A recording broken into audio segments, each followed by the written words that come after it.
Aquí escuchas la diversidad de voces que hacen el cine mexicano. Nuestro Cine Podcast. Además, te informamos sobre los estrenos en cartelera y lo más destacado que hay en festivales de México y del mundo. ¿Tú sí le crees? Sí, sí le creo. Yo sí le creo a ella. Bienvenides. Un actor malo está por estrenarse en salas de cine y seguramente nos dará mucho de qué hablar y también mucho de qué reflexionar. Tengo un problema aquí en mi filmación. Ok, ¿un problema legal? El rodaje de una película se paraliza cuando la actriz Sandra Navarro acusa al actor Daniel Zavala de violarla durante la filmación de una escena sexual. Daniel se declara inocente. Sandra lo quiere denunciar ante las autoridades y los productores de la película intentan solucionar el conflicto antes de que la situación se salga de control. Esa es la trama de esta película, que se inspira en incidentes como el que ocurrió durante la filmación del Último Tango en París, cuando la actriz alzó la voz para denunciar abuso, pero pesó más la indiferencia. El abuso y la violencia sexual son un problema sistemático que debe de ser atendido y extirpado, y un actor malo nos invita a seguir colocando este tema en el centro de la conversación al destapar nuevamente las violencias que se viven en los sets de filmación. Carlos Morales platicó con Jorge Cucci, guionista y director de esta película que se estrena la siguiente semana. Quédate a conocer más sobre un actor malo. Después de esta plática te diremos qué estreno puedes buscar este fin de semana y te contaremos sobre la próxima llegada del Festival Ambulante.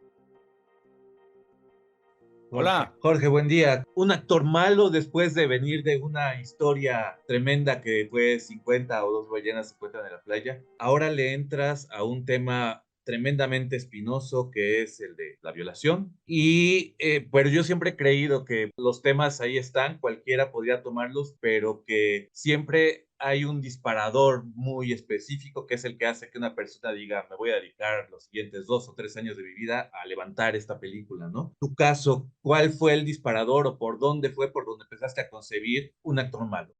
Mira, el disparador fue, qué curioso, porque mi primera película también el disparador fue un noticiero. Ahorita el disparador de un actor malo fue la lectura de una entrevista que le hicieron a la actriz María Schneider. Es la actriz que a los 19 años protagonizó con Marlon Brando El Último Tango en París. Y ella lo que dijo en una entrevista que hizo, si mal no recuerdo, 30 o 40 años después, que al momento de estar filmando la famosa escena de la mantequilla, se sintió violada. Yo leo la entrevista y digo, ¿qué onda con esto? Y luego veo la entrevista que le hicieron a Bernardo Bertolucci en el 2013, donde él explica qué fue lo que pasó y como aclarándolo, como dando una plática sobre cómo se tiene que dirigir un actor y las cosas que tiene que hacer un artista para tener una obra fantástica. Y lo que decía Bertolucci es que él, en la mañana del día que filmaron esa escena, acordó con Marlon Brando que Marlon Brando le untara mantequilla en partes íntimas sin que ella supiera, para poder tener de ella una reacción verdadera, auténtica. Él no quería tener una reacción como una actriz, sino como una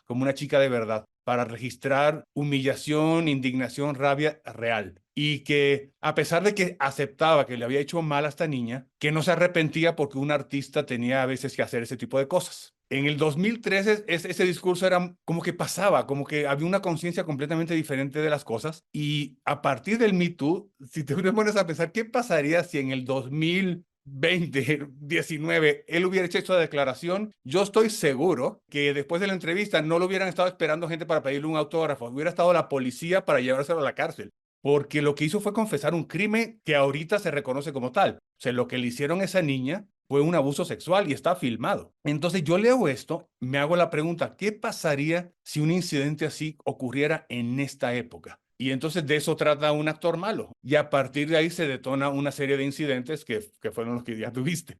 Sí, te quería comentar sobre la característica de la violación que tú muestras en tu película. Generalmente la violación tenemos una suerte de narrativa en la que la imaginamos demasiado escandalosa, ¿no? Un Exacto. callejón, tres Sí. maleantes, escenas de violencia muy específicas y muy obvias. La violación que tú estás presentando, por otro lado, y tristemente yo creo, son movimientos muy sutiles que se dan en una especie de intimidad y que da un espacio a muchas opiniones, a muchas ambigüedades, ¿no? A muchos sí pasó, no pasó, unas zonas grises en las que se permiten como muchos puntos de vista y muchos encuentros. Platícame, digamos, como sobre esta característica específica de cómo planteas la situación que se da en tu película.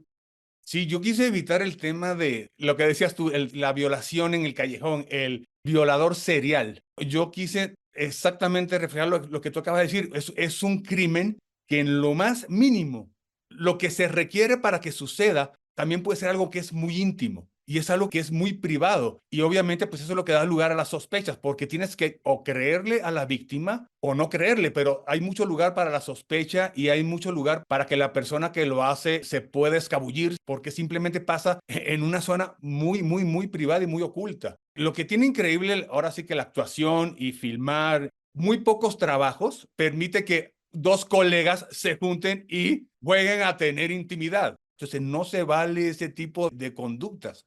Y de hecho, ahorita ya hasta coordinadores de intimidad están existiendo para tratar de frenar un poco porque sí se volvió un tema recurrente. Y yo te digo, mira, yo estoy seguro que a lo mejor hay una que otra mujer que sea victimaria, pero estoy seguro que el 99.999% son los hombres. ¿Sabías que MX Nuestro Cine es el canal público dedicado 100% a ofrecerte cine nacional e iberoamericano? Desde los títulos más recientes hasta los más clásicos. Sintonízalo en el canal 22.2 de televisión abierta o búscalo en Easy, Dish, Star TV, Sky, Total Play y Megacable. Sigue a @MX Nuestro Cine en redes sociales para conocer su programación. Desde 50 o dos ballenas se encuentran en la playa, yo te he tenido como un director de actores, pero además de situaciones límites e intensas. 80% de tu película es una película tremendamente tensa. Le exiges mucho a todos los actores, obviamente a tus dos protagonistas, los dos del incidente, pero por extensión a todos los demás. ¿Cómo maneja un director a este estado límite en el que estás llevando a todo tu ensamble? Pues mira, la verdad, lo primero que yo hice fue hacer un casting excelente. Eso fue lo que yo hice. Está Fiona Palomo, todos los encontré por casualidad buscando a mi personaje, ni siquiera cuando yo la contraté a ella, y empiezo por ella porque es el centro de toda esta historia, además del personaje del actor, la encontré buscando y buscando y buscando, y me puse a ver una serie que se llama Control Z, y veía a Fiona, que además no sabía yo quién era, en un papel muy secundario, y decía, esta niña tiene algo. Y la busqué, y ella quedó fascinada porque nunca había tenido la oportunidad de ser un personaje tan complejo. Y luego encontré también a Alfonso Dosal de casualidad, lo vi en un clip de una serie que produjo Gael García de Aquí en la Tierra, y me pareció un tipo muy poderoso, muy potente, un tipo con mucha personalidad, y me acordé que yo la había visto en una obra de teatro hace muchos años que se llamaba Rojo, que la hizo con Víctor Trujillo. Y me acuerdo de haber salido de esa obra hace años y decirle a mi esposa, la obra no me encanta, Víctor Trujillo tampoco, pero el chavito se me hizo buenísimo.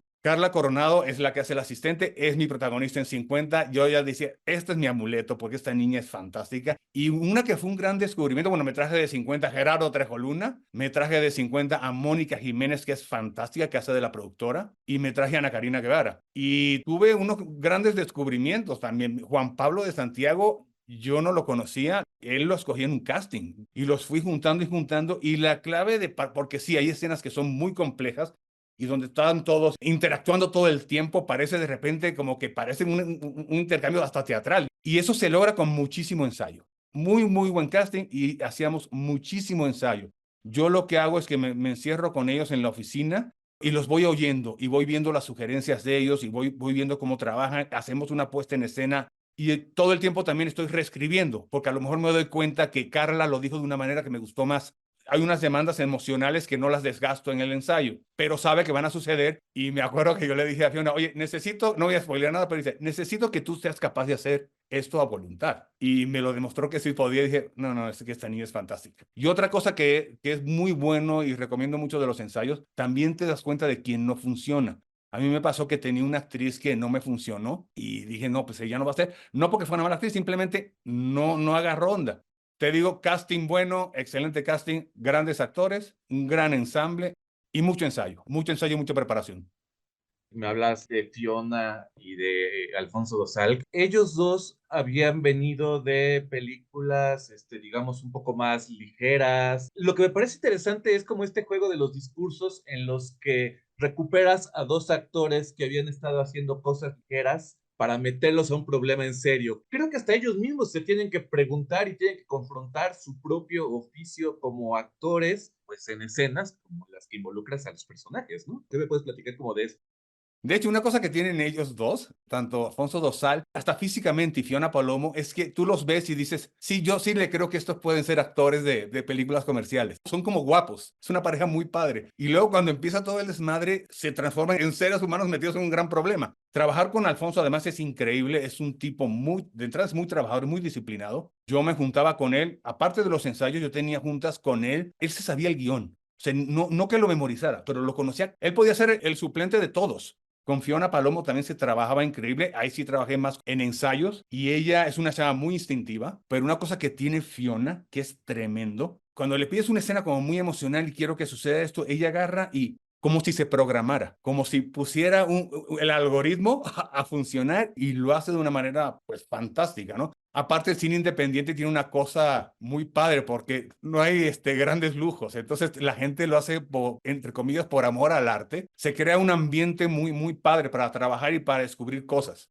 Algo que me pareció interesante, se habla mucho a veces del metacine, el cine dentro del cine, Sí. pero yo el apunte que hice era como que el metarrodaje, ¿no? Es Ajá. decir, Jorge Cucci tiene a un staff, está filmando a el staff que hace la película El Segundo Círculo del Infierno. El segundo círculo del infierno, exactamente lo que están Exacto, filmando. pero aquí lo que me parece muy interesante es, tienes a un rodaje, filmando a un rodaje que se mete en una situación muy espinosa, que de alguna manera los obliga a todos a estar en la duda o a tomar decisiones, a ponerse del lado de uno de otro. Es bien interesante como imaginar al staff de Jorge viendo cómo funciona el staff de esta ficción, cómo trabajaron esta película, sobre todo después de ese minuto en el que ocurre lo que ocurre y que se dispara todo, ¿no? Curiosamente, mucha gente cuando entran en este tipo de proyectos, obviamente el guión no se comparte con todo el mundo, pero como filmas de manera cronológica, tratas de hacerlo lo más posible, pues sí se va revelando. Yo me acuerdo que mi segunda cámara de una de las escenas, de repente dice, ¡ay, ya entendí de qué va esto! No, estaba como en shock. Entonces la verdad fue muy, muy entretenido y era muy padre. De hecho, tengo también unas escenas donde se ven como una asamblea como de staffs y son mis staffs, son ellos. Entonces, la verdad fue una filmación muy, muy padre, la verdad, muy ágil. Eso sí se agradece también muchísimo, sobre todo cuando haces películas independientes. Y es un tema que la gente sí le envuelve. De repente en las pláticas, en la comida, giraba mucho en torno a ese rollo. Resolvía también muchísimas dudas. Oye, pero a ver, te preguntaban, ¿la violencia física no es requisito para decir que hubo una violación? No, no es requisito. Es como que aprendían también un montón de cosas. Y eso la verdad se me hizo muy, muy interesante. Las mujeres también, por ejemplo, se conmovían muchísimo en ciertas escenas cuando escuchaban a esta chica hablando porque sí les pegaba. Sí, era una cosa es muy fuerte. Hay algunas películas que se dice que uno se las lleva después al café, ¿no? ¿Qué te parece las repercusiones que va a tener que acabamos de ver escenas muy fuertes, muy conmovedoras, de tomas de decisiones tremendas y después vamos a salir como con todo ese cargamento a platicarlo, a convivirlo? Es tremendo lo que puede ocurrir a partir de ver un actor malo.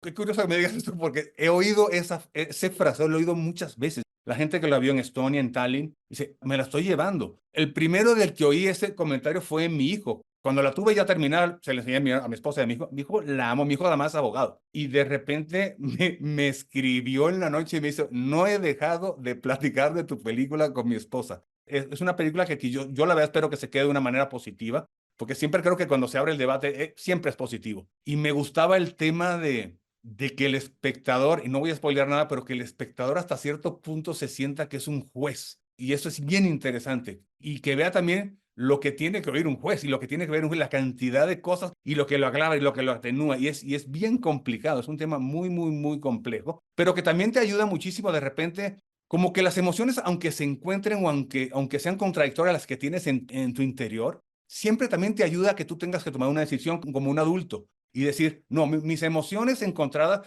pueden coexistir. Quise reflejar eso, el mundo es muy complicado, entonces hay que entender que de repente sí es padre que te confrontes tú con toda la pluralidad de cosas que puedes encontrarte y que tú tomes tus propias posturas y decisiones. El tema de la violencia sexual es un tema que por obvias razones, sobre todo son las mujeres quienes han estado abordándolo. Esto me parece completamente lógico y legítimo. De repente tienen cierto recelo a que entremos los hombres a hablar del tema y a que demos opiniones, a que propongamos historias. Y en este caso, pues tú, ¿no? Este hombre heterosexual, eres quien está proponiendo el tema. ¿Alguna vez te causó algún conflicto o te preguntaste o cómo te mantuviste con esto de que estás proponiendo un tema que ha sido sobre todo un tema que están manejando y que están tratando las mujeres? Yo creo que los temas no le pertenecen a ningún género. Yo creo que las mujeres también pueden tratar temas que son de los hombres y los hombres también tenemos cierta responsabilidad si nos importa y si queremos hacerle sentido también a los hombres. No solo me siento con el derecho de hablar del tema que yo quiera, también me siento muy calificado para hablarle a los hombres sobre el tema. Creo que también voy a aportar ciertos elementos. Por ejemplo, los insights masculinos yo los conozco mejor. El personaje de Alfonso Dosal que moldeamos Alfonso y yo es un güey buena onda. Y un hombre lo ve y dice, yo sí entiendo de qué va esta cosa. Entiendo perfecto este personaje. Y creo que eso es una muy buena aportación. El tema de la violencia sexual es un tema que sí me preocupa. Yo siento que para bien los tiempos en que los hombres nos podíamos salir con la nuestra fácilmente se acabaron y creo que eso es un gran avance de la sociedad.